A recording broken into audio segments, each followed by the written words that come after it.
आज 1 वाजण्याच्या दरम्यान उदयनराजे भोसले हे अर्ज भरण्यासाठी जाणार आहेत। यासाठी राज्याचे मुख्यमंत्री एकनाथजी शिंदे, उपमुख्यमंत्री देवेंद्र फडणवीस, उपमुख्यमंत्री अजित पवार तसेच घटक पक्षाचे प्रमुख उपस्थित राहणार असून महादेव जानकर व राज ठाकरे तसेच रामदास आठवले यांच्याशी बोलणं झालेलं आहे। परंतु काही वैयक्तिक कारणामुळे ते सभेला हजर राहू शकणार नाहीत, असं उदयनराजे भोसले यांनी माहिती दिलेली आहे। यावेळी बोलताना उदयनराजे भोसले यांनी शरद पवार व शशिकांत शिंदे यांच्यावर घणाघाती टीका केलेली आहे। आम्ही साधारण 1च्या दरम्यान उमेदवारी अर्ज भरणार आहोत। या माझा उमेदवारी अर्ज भरण्याकरता राज्याचे मुख्यमंत्री एकनाथ शिंदे साहेब, उपमुख्यमंत्री देवेंद्र फडणवीस साहेब, तसंच उपमुख्यमंत्री अजितदादा पवार, त्याचबरोबर जे महायुतीमधले जे घटक पक्ष आहे त्यांचे म्हणजे आमदार आपलं खासदार रामदास आठवले साहेबांशी माझं बोलणं झालं, पण त्यांची दुसरीकडे सभा असल्यामुळं त्यांनी सांगितलंय मला की आमचे बाकी वरिष्ठ लोक येतील, पण सभेला निश्चितपणे मी येणार। सदाभाऊ खोत शेतकरी संघटनेचे असे रासपचे महादेव जानकरांशी पण झालं, पण उद्या त्यांचं हे मतदान असल्यामुळं ते म्हणले मी नंतर नक्की येणार आहेत। त्याचबरोबर योगेंद्र गवाडे सरांशी बोलणं झालं, त्यांनी राज ठाकरेशी पण माझं बोलणं झालं, पण ते प्रत्येकाचे कुठं ना कुठं ते म्हणजे आम्ही नंतर सभेला निश्चितपणे वेळ काढून घेऊ। अत्यंत चांगलं वातावरण आहे, पण मला एक समजत नाही की या अगोदर सुद्धा म्हणजे माझ्याच मतदारसंघात सर्वजण का प्रेस्टिज इश्यू करतात। आता वास्तविकरित्या मला एक समजत नाही की ज्येष्ठ नेते यशवंत विचार असा म्हणजे वारसा सांगणारे त्यांनी माझ्या मतदारसंघात 4 सभा घेतल्यात आणि ते सुद्धा अशा करण्याकरता की कुठंतरी जे काय तो प्रकार घडलाय तो काय आम्ही उकळून काढला नाही। आम्ही रडीचा डाव खेळत नाही आणि खेळायचं पण नाही। काल म्हणजे समोरच्या उमेदवारांनी जे ॲफिडेव्हिटवरती त्यांनी जे संपूर्ण त्यांनी सादर केलं फॉर्म भरताना, त्यात ते ॲफिडेव्हिटचे प्रत सुद्धा तुम्हाला देतो। आणि त्यात त्यांनी सांगितलंय की आपल्याला उल्लेख करावा लागतं की कुठले गुन्हे आपल्यावरती दाखल आहे आपल्या विरोधात। त्यापैकी त्यांचं एक आहे मुंबई कृषी उत्पन्न बाजार समिती वाशी येथील निविदा प्रक्रियेविना झालेले नूतनीकरण मुदतवाढ यामध्ये संचालक व अधिकारी यांनी केलेल्या अनियमित व भ्रष्टाचाराबाबत व नियमबाह्य पद्धतीने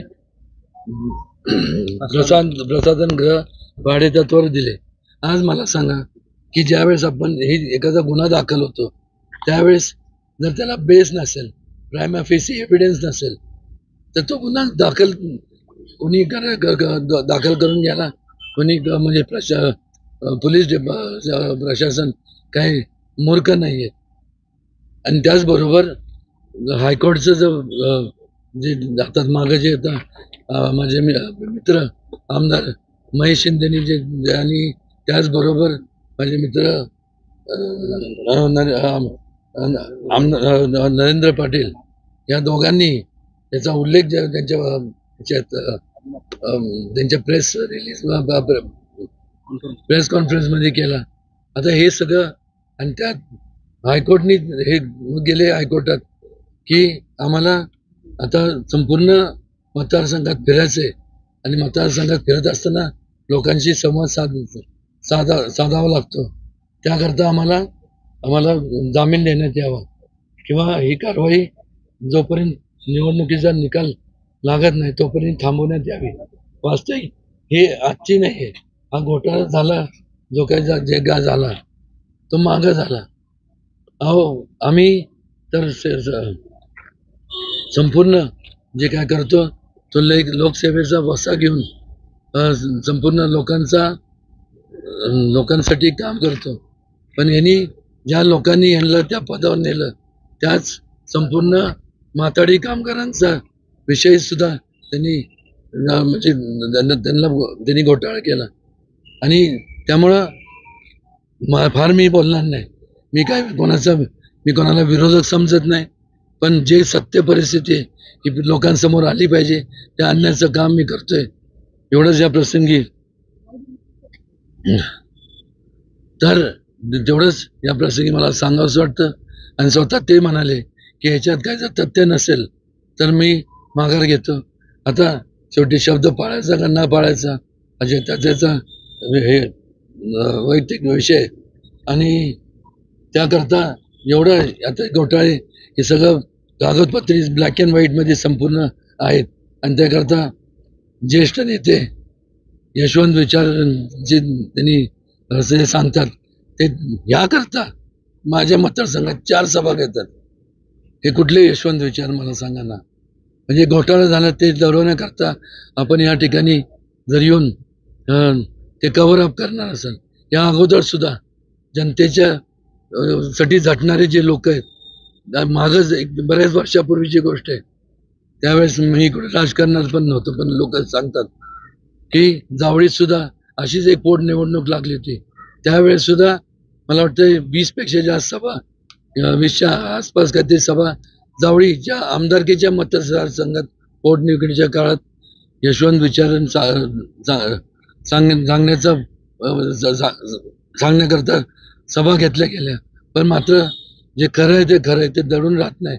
आणि त्यावेळेस सुद्धा एवढ्या सभा घेऊन सुद्धा लोकांनी ऐकलं नाही. कारण की जे खरे यशवंत विचार आहेत ते त्या लोकांच्या बाजूनी असतात. आणि त्यावेळेस तिथं त्या उमेदवाराकरता त्यांनी या असंख्य सभा घेतल्या. तिथं त्या उमेदवाराचा शेवटी पराभव झाला. यावरून या ठिकाणी सांगावंसं वाटतंय. आणि या ठिकाणी आपल्या तालुक्यातील जिल्ह्यातील बातम्या सर्वप्रथम पाहण्यासाठी आजच सातारा न्यूजला YouTube चॅनलवर सबस्क्राईब करा, लाईक करा, शेअर करा आणि बेल आयकॉन प्रेस करायला विसरू नका.